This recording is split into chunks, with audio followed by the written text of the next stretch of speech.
Somewhere on this planet, there is a narrow stretch of water so powerful that a single decision made there can ripple across the entire global economy within hours.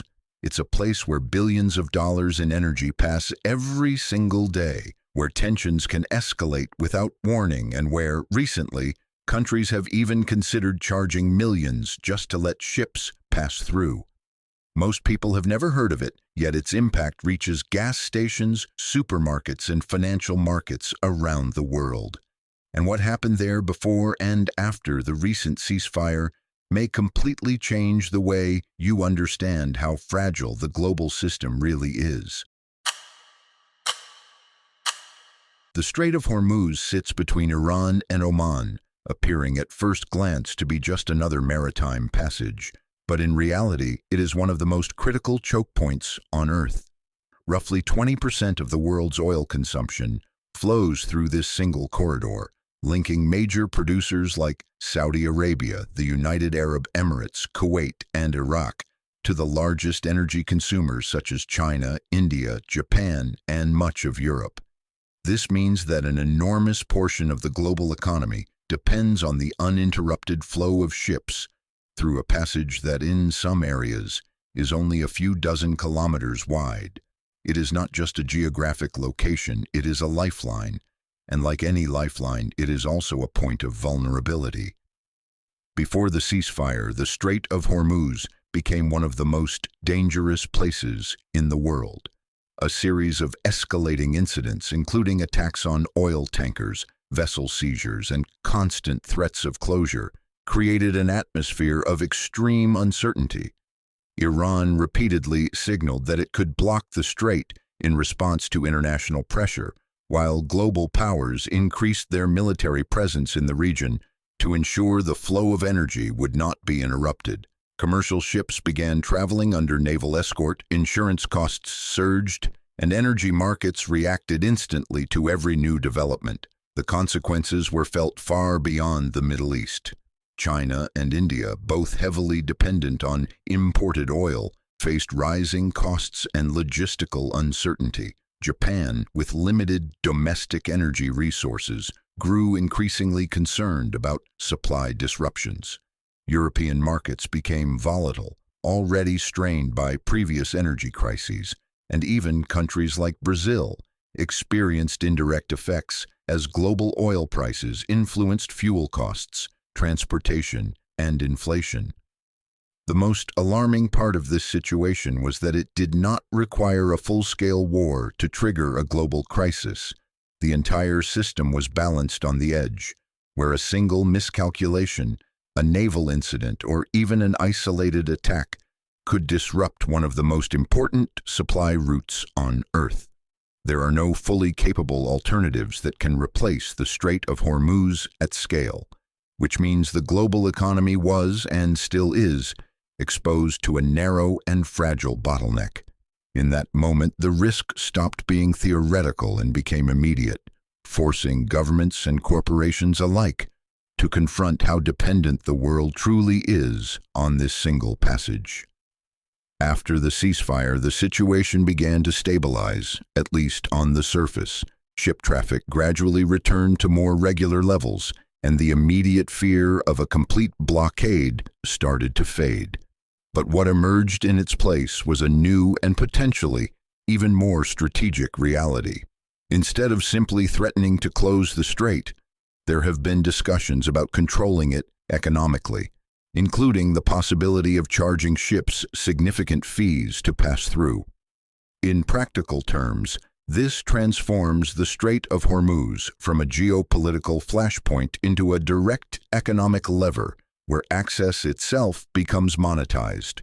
For energy producers, the route remains essential to export their oil, and for consuming nations, it remains unavoidable. This creates a situation where the flow of global energy is no longer just about stability, but also about who controls the terms of access. The global impact of these developments is already visible across multiple regions. China, as the world's largest oil importer, has faced fluctuations in energy costs and increased uncertainty in supply chains. India has experienced pressure on its trade balance as import prices rise. Japan and South Korea, both highly dependent on external energy sources, have had to reassess their energy security strategies.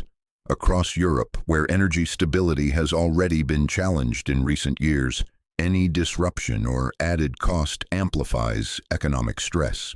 And even in countries geographically distant from the strait, like Brazil, the consequences are felt through higher fuel prices, increased transportation costs, and broader inflation that affects everyday goods and services.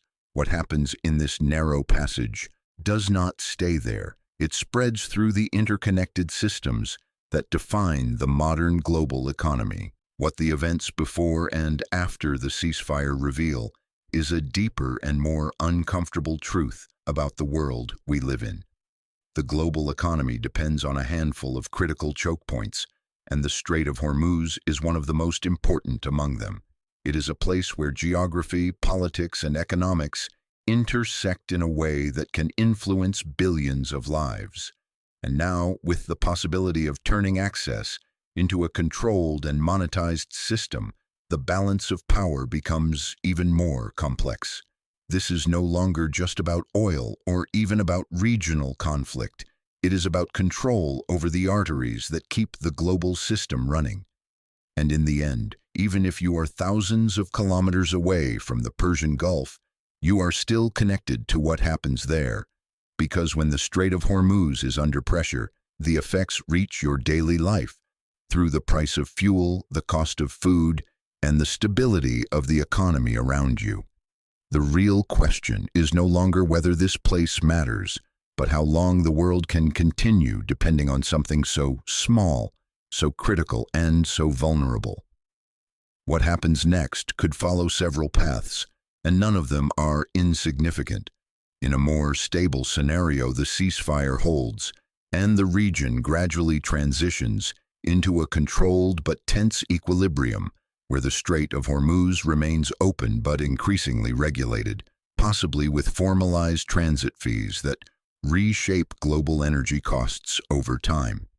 In a more competitive scenario, major powers begin to accelerate investments in alternative routes, pipelines, and energy independence, attempting to reduce reliance on this choke point while quietly preparing for future disruptions.